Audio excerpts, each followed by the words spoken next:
이 같은 트럼프 행정부의 관세 후폭풍은 증시뿐만 아니라 안전자산인 금, 그리고 비트코인도 피하지 못하고 있습니다. 자세한 내용 취재기자 연결해 알아보겠습니다. 이한나 기자. 네, 이한나입니다. 우선 고공행진이었던 금값이 꺾였다고요? 네, 국제금 값은 오늘 오전 한때 3,000달러 선이 무너져 2,980달러대에서 거래되기도 했습니다. 금값 하락은 트럼프발 상호 관세 충격으로 증시가 빠지자 투자자들이 현금 확보를 위해 금을 팔기 시작하면서 나타난 것으로 해석되는데요. 일반적으로 차입 투자자가 마진콜 상황, 그러니까 추가 증거금 요구에 직면한 경우 현금 확보를 위해 안전자산을 매도하게 됩니다. 스탠다드 차타드는 금의 경우 마진콜에 대응하는 유동자산 성격이 있다며 위험 이벤트가 벌어진 이후 금을 매도하는 건 자산 포트폴리오에서 금이 할 수 있는 역할을 고려할 때 특별한 일은 아니다라고 분석했습니다. 그런데 금값뿐 아니라 비트코인 가격도 크게 떨어졌죠. 네, 코인 마켓캡에 따르면 비트코인 한 개당 가격은 오늘 한때 전날보다 7% 가까이 떨어진 77,000달러 선에서 거래되기도 했습니다. 트럼프발 관세 부과 소식이 전해진 이후 가상자산 가격도 곤두박질한 건데요. 앞서 관세가 예상보다 낮을 것이란 관측에 비트코인 가격은 88,000달러까지 치솟았지만 실제 발표된 내용이 시장이 예상했던 것보다 훨씬 강력한 수준이라는 것을 확인하자 81,000달러까지 수직 급락한 바 있습니다. 기관 투자자들도 가상자산에서 등을 돌리고 있는데 비트코인 현물 상장지수 펀드 자금은 최근 일주일 새 1억 6,500만 달러가 빠져나갔습니다. 앞으로 보편관세에 이어 상호관세도 예정대로 시행된다면 한 차례 더 하락 국면에 진입할 수 있다는 관측도 나옵니다. SBS 비즈 이한나입니다. 이처럼 금융시장이 요동치고 있지만 트럼프 대통령은 이에 아랑곳하지 않는 모습입니다.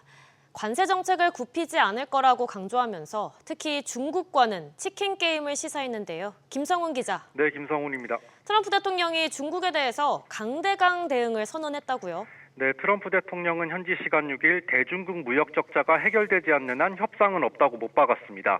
미국은 오는 9일부터 중국에 34%의 추가 관세를 적용할 예정인데요. 이에 대해 중국도 10일부터 미국에 34%의 맞불 관세를 예고한 상태입니다. 트럼프 대통령은 개인 소셜미디어를 통해 무역 적자를 해소할 수 있는 유일한 방법은 관세뿐이라면서 언젠가 사람들은 미국을 위한 관세가 매우 아름다운 것임을 깨닫게 될 것이라고 주장했습니다. 관세 여파로 증시가 폭락하고 있는 상황에 대해선 의도적으로 투매하도록 설계하지 않았다면서 때로는 약을 먹어야 한다고 말했습니다. 앞서 끈기 있게 버텨내라고 밝혔던 상호관세 강행 의지를 다시 한번 강조한 겁니다. 하워드 러트닝 미 상무장관도 협상을 위해 상호관세 부과를 연기하거나 유예할 가능성은 없다고 선을 그었습니다. 그런데 이렇게 가면 미국 경제에도 상당한 영향이 있을 것으로 보이는데요. 네, 월가에선 비관적인 전망이 잇따르고 있습니다. 관세 충격에 의한 경기 침체 우려 속에 JP모건은 올해 미국 경제 성장률 전망치를 1.6%포인트나 낮춘 마이너스 0.3%로 하향 조정했습니다. JP모건은 또 중국을 비롯해 각국이 보복 대응에 나서는 등 무역전쟁 확산 움직임에 올해 전 세계 경제 침체 확률을 40%에서 60%로 높이기도 했습니다. 바클레이스 역시 올해 미국 경제가 마이너스 0.1% 역성장할 것으로 내다봤습니다. SBS 비즈 김성훈입니다. 이 같은 미국발 관세 여파와 또 대통령 탄핵으로 경제적 불확실성이 커지는 가운데 김병환 금융위원장이 5대 금융지주와 정책금융기관 수장들을 소집해 지원을 요청했습니다. 주요 금융지주들은 약 20조 원 플러스 알파 수준의 대출 지원을 편성할 것으로 보입니다. 오수영 기자. 네, 오수영입니다. 아침에 있었던 금융상황 점검 회의에서 어떤 내용들이 다뤄졌나요? 네, 김병환 금융위원장이 오늘 5대 금융지주와 정책금융기관 수장들을 소집해서 미국의 상호 관세 부과와 관련해 필요한 자금 공급과 중소기업, 소상공인 지원이 적시에 이뤄질 수 있게 해달라고 당부했습니다. 김 위원장은 모두 발언을 통해 미 관세 부과로 직접 영향을 받는 수출기업은 물론 협력업체들이 경영이 어려워질 것으로 우려된다면서 금융당국도 100조 원 규모 시장 안정 프로그램 준비와 집행에 만전을 기하겠다고 강조했습니다. 금융당국이 앞서 추진해온 50조 원 규모 첨단 전략산업기금 조성에도 박차를 가하겠다고도 밝혔습니다. 회의를 마치고 나온 이복현 금융감독원장은 금융시장 상황에 대한 서로의 인식을 공유하고 저희가 할 수 있는 대응 계획을 논의했다고 밝혔고, 강석훈 산업은행 회장은 저희 은행에서 맡은 역할을 열심히 하겠다고 말했습니다. 그렇다면 은행들이 얼마나 또 어떻게 금융 지원에 나설까요?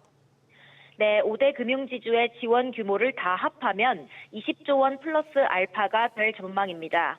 우선 국민은행이 8조 원 규모 금리 우대 프로그램을 운영하고 신용보증기금과 기술보증기금에 230억 원을 특별 출연해 모두 8,400억 원 규모 보증서를 공급하기로 했습니다. 가장 큰 어려움이 예상되는 자동차 관련 업체 지원을 위해서는 신용보증기금과 협약해 1,500억 규모 저금리 동반성장 상생대출을 신속 공급하기로 했습니다. 앞서 하나금융도 지난주 6조 3천억 원 규모 지원책을 공개한 바 있고, 우리금융과 신한금융도 잇따라 금융지원책을 속속 내놓을 예정입니다. SBS 비즈 오수영입니다. 한편 윤석열 전 대통령 파면에 따른 조기 대통령 선거가 오는 6월 3일에 치러질 전망입니다. 헌법재판소의 탄핵 판결 이후 법정 기한인 60일을 꽉 채우는 건데요. 이정민 기자. 네, 이정민입니다. 대선일이 내일 확정된다고요? 네, 정부는 내일 열리는 정례 국무회의에서 대선일을 확정, 공고할 계획입니다. 공직선거법상 대통령의 파면이 결정된 날로부터 60일 이내에 선거를 해야 하고, 이에 앞서 대통령 권한대행은 선거일 50일 전 선거일을 공고해야 합니다. 이에 따라 한덕수 대통령 권한대행 국무총리는 오는 14일까지 5월 24일에서 6월 3일 사이 하루를 대통령 선거일로 정해야 합니다. 정부는 선거 준비 기간을 최대한 확보하기 위해 마지막 날을 대선일로 지정할 것으로 보입니다. 지난 2017년 박근혜 전 대통령 파면 당시에도 차기 대선일이 60일을 꽉 채운 5월 9일로 정해졌습니다. 또 앞으로의 일정은 어떻게 되는 건가요? 앞서 중앙선거관리위원회는 파면이 결정된 지난 4일 대선 예비후보자 등록을 시작했습니다. 오는 6월 3일로 선거일이 확정되면 후보 등록은 선거일 24일 전인 다음 달 11일까지 진행됩니다. 이 다음 날부터 선거 전날인 6월 2일까지 22일간 공식 선거운동이 진행되고, 사전투표는 5월 29일과 30일입니다. 공직자가 선거에 입후보하려면 선거일 30일 전인 5월 4일까지 공직에서 물러나야 합니다. 이번 대선에서 승리한 대통령 당선인은 인수위원회를 따로 두지 않고 당선이 확정된 순간부터 곧바로 공식 임기를 시작합니다. SBS 비즈 이정민입니다. 물가가 연일 오르는 가운데 가계 지출 주요 품목 중 하나인 교육 물가도 금융위기 이후 가장 큰 폭으로 올랐습니다. 유치원비부터 대학교 등록금까지 전반적으로 오름세가 가팔랐는데요. 자세히 알아보겠습니다. 김한진 기자. 네, 김한진입니다. 일단 교육 물가가 얼마나 올랐나요? 네, 통계청에 따르면 지난달 교육 물가는 1년 전보다 2.9% 올랐습니다. 금융위기 여파가 한창이던 지난 2009년 2월 4.8%를 기록한 이후 약 16년 만에 가장 큰 상승폭입니다. 교육 물가 상승은 전체 소비자 물가를 0.2%포인트가량 밀어올린 것으로 분석됐습니다. 교육 물가가 이처럼 많이 오른 배경은 뭔가요? 네, 사립대를 중심으로 한 대학 등록금 인상이 가장 큰 원인으로 꼽힙니다. 지난 2월 말 기준 4년제 사립대 151곳 중 80%가량이 등록금을 인상하기로 했습니다. 지난달 물가지수에서 사립대 납입금은 지난해보다 5.2%, 같은 기간 사립대학원 납입금은 3.4% 올랐는데 둘 다 2009년 2월 이후 최대 인상폭입니다. 또 아직 등록금 인상 대열에 합류하지 않은 대학들까지 뒤따를 경우 향후 물가 불안의 뇌관이 될 수 있다는 우려도 나옵니다. 여기에 유치원 납입금 상승률도 4.3%로 2016년 2월 이후 9년여 만에 가장 컸고요. 가정학습지 물가는 지난해 8월부터 지난달까지 11.1%의 상승률을 유지하고 있는데 1996년 12월 이후 가장 높은 수준입니다. 이러닝 이용료도 석 달 연속 9.4% 상승률을 기록하고 있는데 관련 통계 집계를 시작한 2005년 1월 이후 최대폭입니다. SBS 비즈 김한진입니다. 임금 및 단체교섭 협상이 교착 상태에 빠진 현대제철의 노사 갈등이 오늘 중대기로에 놓입니다. 사측이 내일 모레 교섭 재개를 요청했는데 당장 내일 총파업을 예고한 노조가 회의를 열고 이를 받아들일지를 논의합니다. 유정현 기자. 네, 유정현입니다. 양측이 다시 협상 테이블에 나설 가능성이 일단은 생긴 거군요. 그렇습니다. 현대제철이 지난 4일 현대제철 노조 5개 지회에 단체 교섭 재개 요청 공문을 보냈습니다. 날짜는 내일 모레인 오는 9일 오후 2시인데요. 지난달 13일 노사가 만난 이후 약 3주 만에 다시 대화에 나서는 겁니다. 현대제철 노사는 지난해 9월부터 임단협에서 성과급을 두고 큰 입장차를 보이면서 해를 넘겨서도 마무리 짓지 못하고 있습니다. 노조는 그룹사인 현대차 수준인 기본급 500%에 더해 1,800만 원을 성과급으로 달라고 요구하고 있고요. 사측은 기본급 10만 원 인상, 성과급은 기본급의 450%와 1,000만 원을 제시하고 있습니다. 그런데 내일 노조의 총파업이 예고돼 있는데 변화가 생길 수도 있을까요? 그렇습니다. 일단 사측이 만나자는 제안을 하면서 노조도 관련 대응을 논의하기 위한 회의를 엽니다. 노조 관계자는 오늘 오후에 철강분과 대표자 회의를 개최하고 총파업 보류 여부를 결정할 예정이라고 설명했습니다. 노조는 지난 3일 기자간담회를 열고 오늘까지 사측이 진전된 안을 내놓지 않을 경우 당장 내일인 8일 총파업을 예고했었습니다. 실행될 경우 노조원 11,000여 명이 참여하는 대규모 파업인데요. 중국산 저가 철강제의 공습과 미국의 철강 관세 그리고 노사 갈등에 따른 파업으로 비상경영에 돌입한 현대제철을 두고 증권가에서는 올해 1분기에도 영업 적자가 나올 거란 전망이 나오고 있습니다. SBS 비즈 유정현입니다. LG전자가 1분기에 22조 7천억 원대 매출을 기록했습니다. 1분기 기준으로 역대 최대 매출인데 반면 영업이익은 1년 전보다 소폭 줄었습니다. 취재기자 연결합니다. 안지혜 기자. 네, 안지혜입니다. 주요 기업 중 가장 먼저 LG전자가 1분기 실적을 발표했는데 자세히 살펴보죠. 네, LG전자는 연결재무제표 기준 올 1분기 잠정 매출액이 1년 전보다 7.8% 증가한 22조 7,447억 원으로 집계됐다고 밝혔습니다. 1분기 매출이 22조 원을 넘긴 건 이번이 처음인데 지난해 1분기 역대 최대 매출을 다시 경신했습니다. 회사 측은 대폭 감소한 해상 물류비와 냉난방 공조 등 기업 간 거래 B2B 사업, 또 가정구독 사업 호조가 이번 실적 성장을 이끌었다고 설명했는데요. 지난해 급등했던 해상 물류비는 올 들어 글로벌 교역량이 줄고 컨테이너선 공급이 늘면서 절반 이상 떨어졌습니다.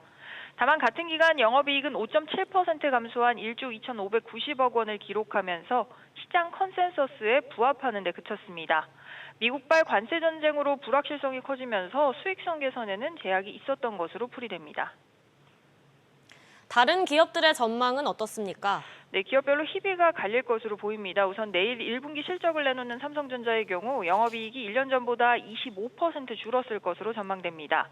고대역폭 메모리 HBM 납품 지연과 파운드리 적자, 또 TV 가전 경쟁 심화 등 악재가 겹치면서 영업이익이 3개 분기 연속 감소세를 피할 수 없을 것으로 보입니다. 반면 SK하이닉스는 HBM 주도권을 바탕으로 안정적인 실적이 예상됩니다.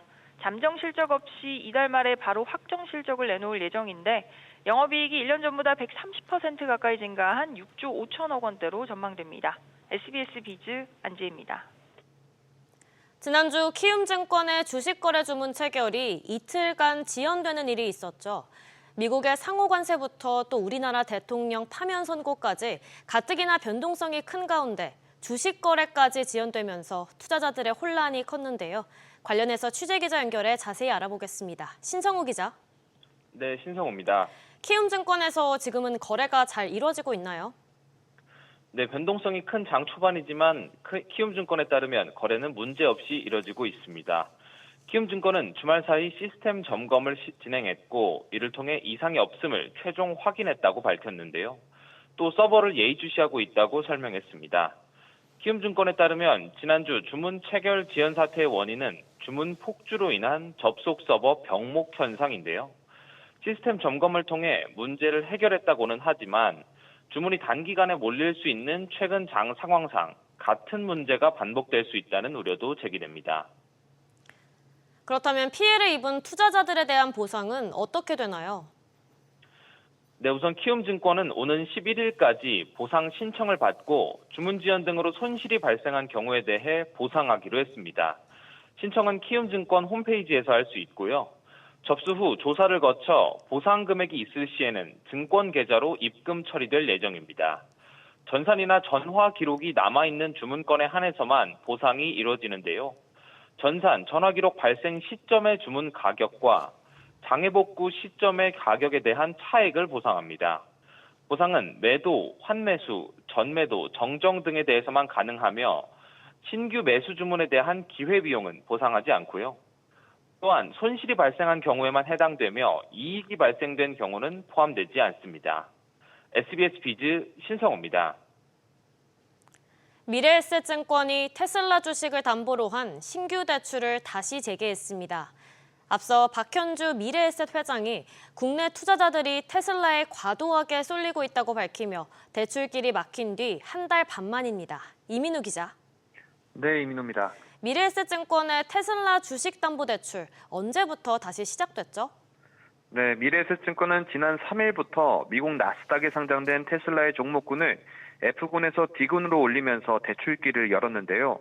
담보대출을 막은 지난 2월 26일 이후 한 달 반 만입니다. 약정상 최대로 빌릴 수 있는 금액은 20억 원이지만 증거금은 기존과 달리 높게 책정됐습니다. 가령 20억 원을 빌릴 경우 테슬라의 종목군이 D군으로 변경되면서 증거금은 50%, 테슬라 주식 약 10억 원이 필요한데요. 기존 A군으로 평가받던 지난 2월 26일 이전 필요한 증거금인 30%였던 6억 원보다는 올랐습니다.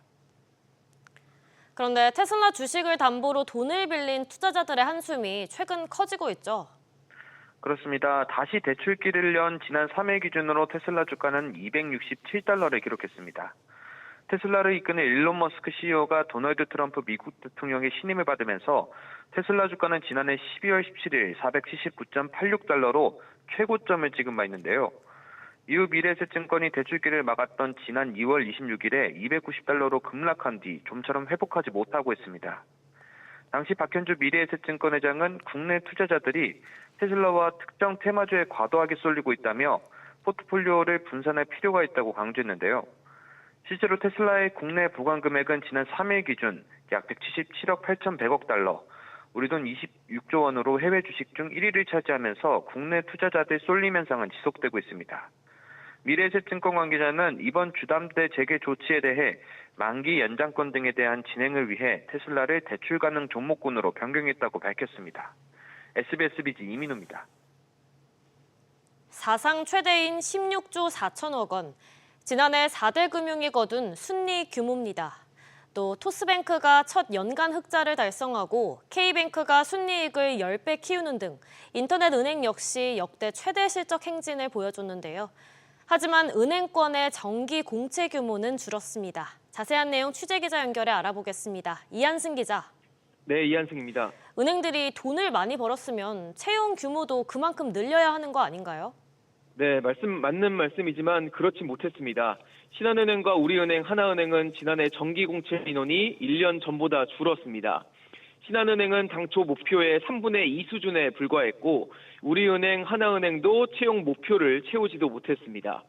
국민은행은 비슷한 수준을 유지했고 올해 상반기 채용할 인원을 미리 채용한 농협은행만 채용 규모가 크게 늘었습니다. 인터넷 은행도 실적이 좋던데 채용 규모는 어땠나요? 네, 인터넷 은행이 정기 공개 채용으로 뽑은 신입 직원을 보면 토스뱅크가 지난해 1명을 뽑았을 뿐 카카오뱅크와 K뱅크는 아예 뽑지 않았습니다.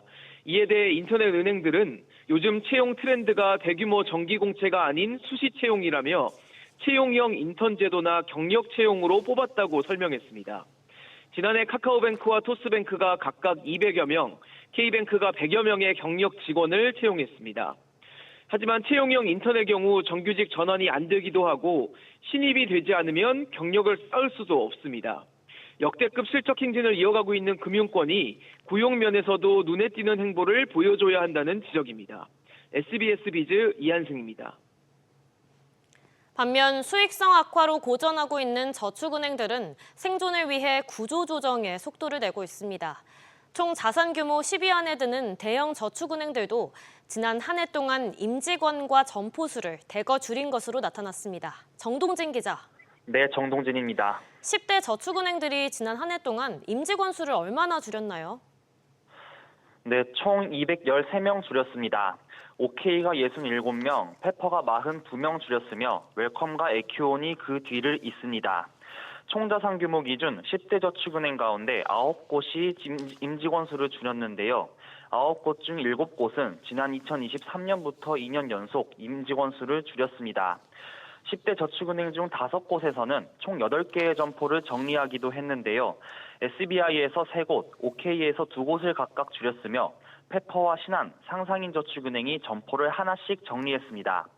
저축은행들은 지난 2023년부터 부실채권 정리 등 업계 대대적으로 구조조정에 나서고 있는데요. 대출 영업에 적극적으로 나서기 어려운 저축은행들이 비용 축소를 위해 임직원과 점포수를 줄인 것으로 풀이됩니다. 또 자산 규모도 대거 줄이고 있다고요. 그렇습니다. 지난해 10대 저축은행의 총자산 합산액은 3조 4천억 원 줄었는데요. 이 중 자산 규모를 줄인 6곳은 4조 3천억 원가량 줄어들었습니다. 10대 저축은행의 총수신과 총여신 합산액도 3조 2천억 원이 넘게 축소됐는데요. 특히 10대 저축은행의 대출채권 합산액은 48조 9천억 원으로 4년 만에 50조 원 밑으로 떨어졌습니다. 업계 관계자는 신규 취급 여신이 줄어드는 가운데 당국의 적극적인 대출채권 매상각 주문에 올해도 자산 역성장 기조가 이어질 것으로 보인다고 전망했습니다. SBS 비즈 정동진입니다. 서울시가 토지거래 허가구역을 확대 지정한 이후 2주간 서초구와 용산군의 아파트 거래 신고가 한 건도 없었던 것으로 나타났습니다. 국토교통부 실거래가 시스템에 따르면 지난달 24일부터 오늘까지 신고된 거래 건수는 총 632건으로 토어제 확대 지정된 구역 내 거래량은 강남 8건, 송파 1건 등 총 9건에 그쳤습니다. 토어제 지정 후 전세를 끼고 매매하는 갭 투자가 불가해지면서 매수세가 꺾인 영향으로 풀이됩니다. 트럼프 행정부의 급진적인 관세 정책으로 공화당 내에서도 우려의 목소리가 나오고 있습니다. 미 의회 전문 매체 더힐은 트럼프 대통령의 상호 관세 발표 이후 주식시장이 폭락하고 인플레이션 우려가 고조되면서 당세가 취약한 경합 지역을 지역구로 둔 공화당 의원들의 위기감이 커지고 있다고 전했습니다. 이들은 인플레이션 등 경제에 대한 불만이 트럼프 2기 출범의 원동력이 됐으나 내년 11월 중간선거에서 오히려 경제가 발목을 잡을 수 있다고 판단하고 있습니다.